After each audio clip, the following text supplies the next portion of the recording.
saya jadi jaksa agung buat nangkep koruptor-koruptor di Papua.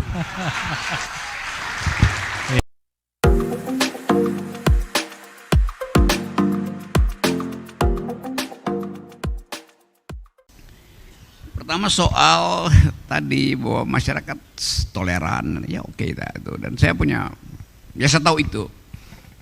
Mungkin 5-6 tahun lalu saya naik ke Gunung Siklop depan Sentani itu. Itu menjelang hari Natal. Di puncak gunung itu bertemu dengan pemuda-pemuda. Kalau nggak salah itu ada kegiatan Noken Papua tuh. Lalu terlihat ada semacam gua kecil di situ. Justru datang inspirasi dari anak-anak muda. Di dalamnya ada dua, kalau nggak salah dua perempuan Muslim. Bilang kenapa nggak bikin semacam doa hari Natal itu. Jadi dibuatlah di ketinggian Siklop itu 2000 meter itu. Walaupun saya agak terkejut karena waktu saya nyampe di Bandara Sentani saya bilang gunung ini bisa saya daki dalam 4 jam tuh. Karena saya hitung masih kelihatan puncaknya tuh. Ternyata saya mendaki Gunung Siklop itu selama 15 jam. Saya biasa mendaki gunung tuh, saya mendaki gunung es di Eropa, saya bolak-balik ke Himalaya tuh. Kenapa begitu? Karena saya anggap gunung itu gunung yang ada treknya, ternyata tidak ada. Jadi saya mesti di antara akar-akar itu. Itulah satu pengertian baru saya peroleh bahwa tidak semua gunung saya bisa bayangkan seperti gunung-gunung yang sudah didesain untuk didaki. Saya lihat di situ, saya masih ingat itu, saya bertanya pada beberapa teman ini kenapa ini gunung ini tiba-tiba berubah vegetasinya di ke atas punggung itu justru jadi tanaman ubi rambat apa itu. Saya bilang ini potensi untuk longsor segala macam. Dan betul, kira-kira setahun kemudian terjadi longsor di situ kan, apa namanya, banjir di Sentani itu. Oke, tapi itu soal bagaimana kita melihat masyarakat akhirnya harus merambah gunung itu untuk kebutuhan bukan kebutuhan nutrisi, kebutuhan pangan aja itu soal. Tapi yang saya mau terangkan adalah di puncak gunung itu doa Natal itu diucapkan oleh seorang perempuan Muslim. Karena soal memang. Jadi persahabatan mendahului seluruh sensasi yang diucapkan, terutama dari Jakarta, bahwa ada ketegangan rasial, ada ketegangan religius di daerah ini. Nah, saya mau bantai itu dengan memperlihatkan soal tadi intinya. Tetapi lebih dari itu, wacana merdeka itu ada terus diwariskan dari awal. Karena ada bukan sekedar mitologi, tapi pengertian bahwa nanti akan ada cargo cult yang masih dipahami di sini, akan ada orang yang menyelamatkan bangsa ini. Jadi memori itu ada di dalam benak masyarakat Papua. Kenapa memori itu mesti dihapus? Itu memori yang melekat karena semua orang menginginkan ada identitas primer pada dia. Sekarang kalau saya bertanya, identitas primermu sila kedua atau sila ketiga? Kemanusiaan yang adil dan beradab atau persatuan Indonesia?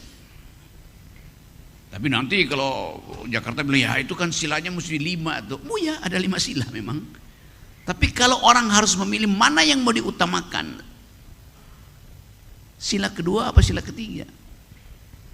Kalau pemerintah pusat bilang sila ketiga, loh bukankah sila ketiga itu sebelumnya ada sila kedua? Kemanusiaan yang adil dan beradab. Dan problem Papua adalah soal kemanusiaan yang adil dan beradab.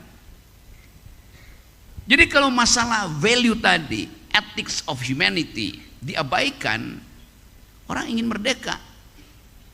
Pemenuhan keadilan sosial, pemenuhan kemanusiaan yang adil dan beradab mendahului kebutuhan untuk persatuan. Karena persatuan itu abstrak. Sementara kemanusiaan yang ada beradab konkret dihadapi setiap hari itu.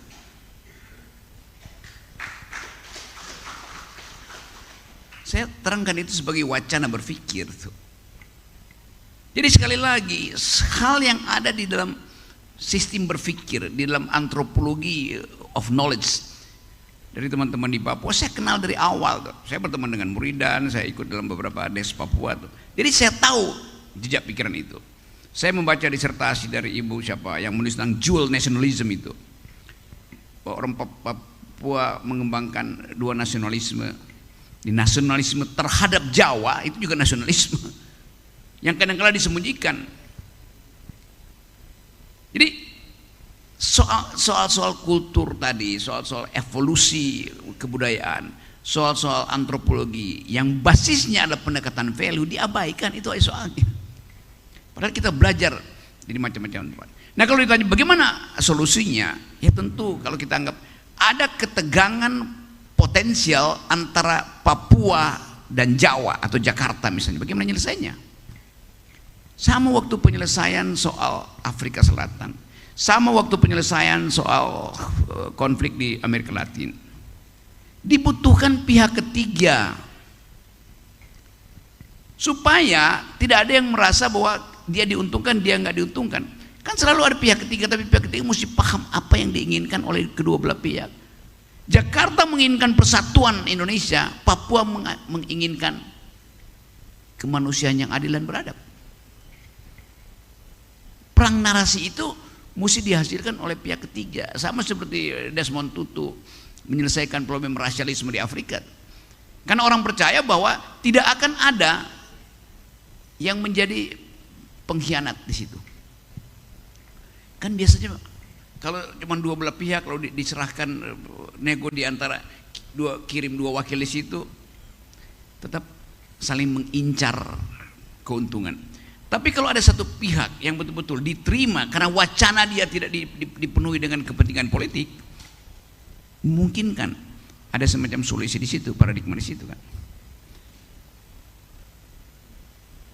GKI, forum-forum semacam ini kalau diperbanyak, dibunyikan setiap minggu, dia bisa menjadi pihak untuk menyelesaikan soal ini.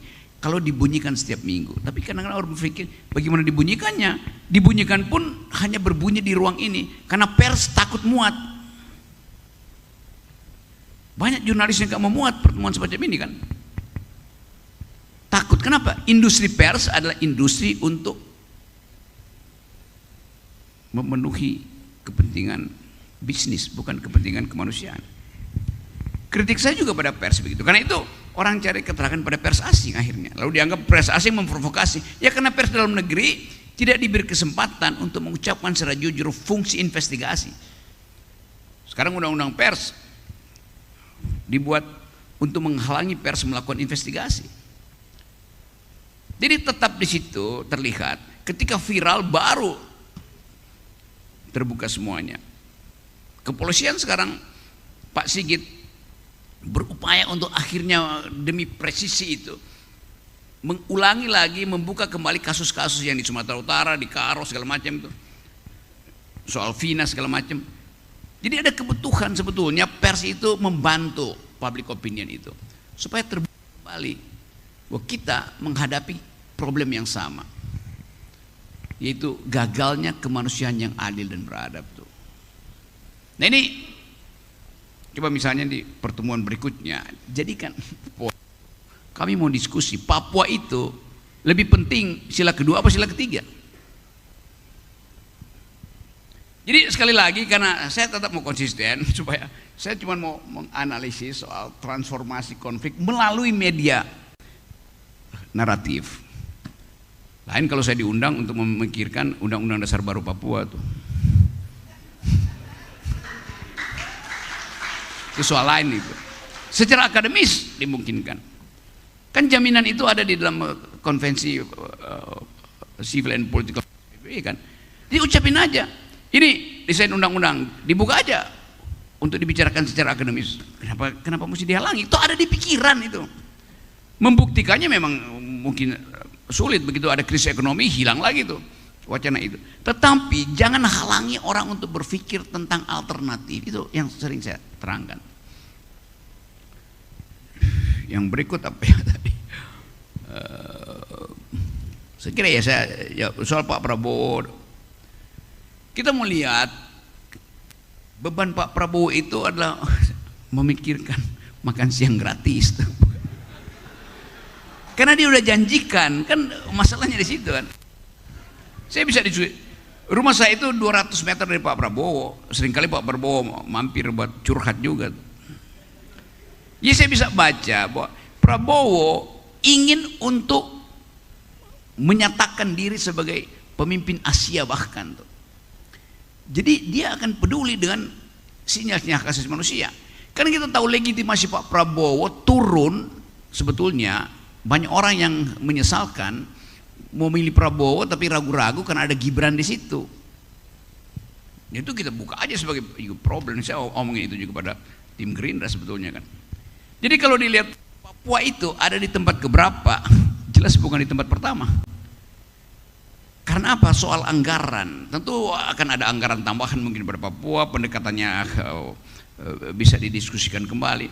Tapi fokus Pak Prabowo ada menyusun kabinet yang memungkinkan kepastian anggaran untuk makan siang gratis harus dia selesaikan. Kalau enggak, legitimasi turun lagi. Nah ini kan ada trade off kan, Prabowo mesti cari 800 triliun semester depan tuh. Itu artinya kalau makan siang gratis 400 triliun, lalu ibu kota Pak Jokowi masih paksa 4 triliun, udah 800 triliun habis. Artinya soal-soal lain akan terlantar, nggak akan ada anggaran tentang pendidikan, nggak ada anggaran tentang BPJS. Jadi bagi beliau sebagai pemimpin baru, dia tentu akan hitung kemasukakalan dari anggaran pembangunan itu intinya tuh. Jadi ya Papua tetap masih akan jadi sorotan, tapi sorotan internasional. Kepentingan flashlightnya akan dari situ. Dan itu berhubungan dengan yang saya terangkan tadi, ada realignment di dalam politik dunia hari-hari ini itu.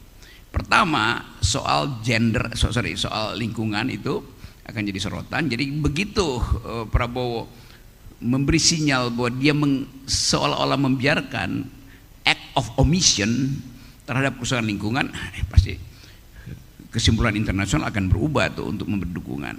Yang kedua, proksinya Prabowo kemana? Mau ke Cina apa ke Amerika? Kan Cina kehabisan uang sekarang tuh, banyak strategi ekonomi yang gagal. Sementara Amerika kebanyakan dolar. Nah, apa yang dibutuhkan oleh negeri? Ya pasti dolar. Jadi pasti akan ada orientasi baru untuk lebih ke Amerika. Apa akibatnya pada kebijakan Prabowo terhadap Freeport? Kan itu semua hal yang dengan mudah kita lihat parameternya dari atas itu. Jadi saya menghitung bahwa pemerintahan berikut kecenderungannya ke Amerika karena kebutuhan uang. Nggak ada uang di Cina, nggak ada uang di Eropa, semuanya disedot kembali oleh Paman Sam tuh. Nah, saya kira itu poin-poin yang mestinya juga dilihat secara teliti, karena GKI ini kan bukan sekedar mengupayakan narasi supaya Papua itu didengar proposalnya, tetapi di belakang narasi itu juga bermain interplay di antara bisnis dan security global kan itu. Jadi variabel itu saya kira dibicarakan dengan pelan-pelan sebetulnya. Apalagi ya, saya kira oke, Ibu Dokter itu yang poin Ibu Dokter tadi berupaya untuk memberi semacam medical solution secara politis sebetulnya itu. Saya mengerti problem itu, tapi kalau kita bicara dari perspektif kedokteran misalnya, harusnya pemerintah pusat gini, di dalam ilmu kedokteran kalau ada sel yang rusak, sel itu diberi hak oleh Tuhan untuk bunuh diri. Kan ada kan, sel rusak itu sel yang tahu diri, maka dia akan bunuh diri supaya tidak merusak sel lainnya. Nama istilahnya apoptosi itu, saya ingat. Apoptosi artinya kemampuan sel untuk bunuh diri supaya dia tidak merusak sel-sel lain. Nah, kalau sel itu tidak mau bunuh diri, dia akan metastasi, jadilah cancer tuh. Seharusnya pemerintahan Pak Jokowi tahu diri lah bahwa udah selesai. Ya saya pakai ilmu kedokteran untuk mengatakan supaya dia tidak metastasis. Jadi Pak Jokowi berupaya untuk caper ke Papua terus menerus tuh.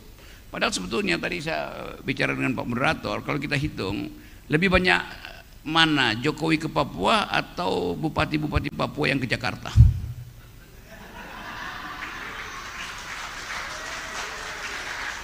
Ini moderator loh yang bilang. Untuk apa? Untuk ngintip Banggar, untuk mulai mempersiapkan apa yang bisa diselundupkan atas alasan otonomi khusus. Kan itu yang terjadi kan. Setiap kali saya ketemu di hotel-hotel, wah banyak betul polisi Papua tuh, kasakusuk kiri kanan tuh, janji dengan menteri ini, janji dengan dirjen segala macam.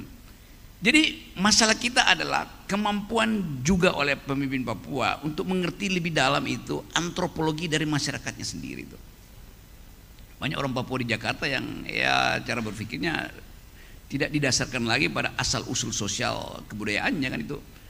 Soalnya juga ada di situ tuh, sehingga kimia antara orang Papua dan figur-figur di Jakarta nggak nyambung. Dianggap ya dia orang Papua tapi dia asing terhadap problem Papua tuh. Tuh. Karena itu kalau nyalek di sini dengan mereka di Papua lawan saya pasti menang.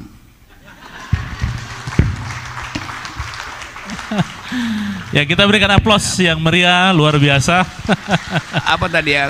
Kalau saya jadi menteri, kalau saya diminta jadi menteri, saya nggak pernah ingin diminta jadi menteri. Kalau saya ingin, saya akan tentukan saya mau jadi menteri apa itu. Dan kalau disuruh pilih, saya juga nggak mau milih. Kalau diminta apa enggak? Saya ingin saya jadi jaksa agung buat nangkep koruptor-koruptor di Papua.